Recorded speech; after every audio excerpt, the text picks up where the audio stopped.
नमस्कार।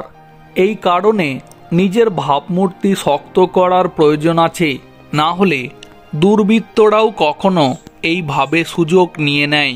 কথা হচ্ছে সুপ্রিম কোর্টের প্রধান বিচারপতি ডিওয়াই চন্দ্রচূড়ের সম্পর্কে।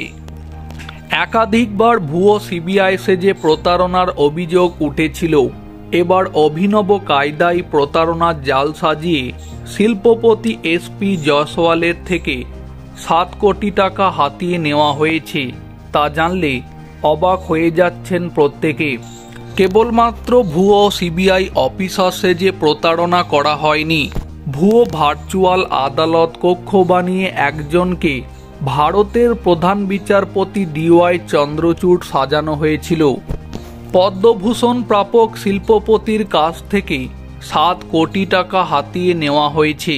পরে প্রতারণার বিষয়টি বুঝতে পেরে পুলিশে অভিযোগ দায়ের করেন ওই শিল্পপতি। জানা গিয়েছে অভিযোগের ভিত্তিতে অসম থেকে 2 জনকে গ্রেপ্তার করেছে লুধিয়ানা পুলিশ। 5.25 কোটি টাকা উদ্ধার করে শিল্পপতির অ্যাকাউন্টে ফেরত পাঠিয়ে দেওয়া হয়েছে। বাকি টাকা উদ্ধারের চেষ্টা করছে পুলিশ। ওই গ্যাংয়ের বাকি সদস্যদের খোঁজে তল্লাশি চালানো হচ্ছে। তবে এই প্রতারণায় বাংলা যোগ রয়েছে বলে লুধিয়ানা পুলিশের তরফে জানানো হয়েছে।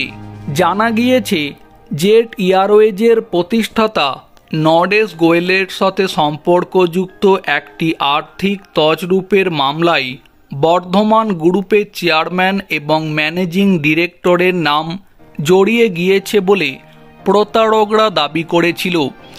তারপরে স্কাইপের মাধ্যমে একটি ভার্চুয়ালি শুনানি হয়। সেখানে আবার কেউ দেশের প্রধান বিচারপতি ডিওয়াই চন্দ্রচূড় সেজেছিল।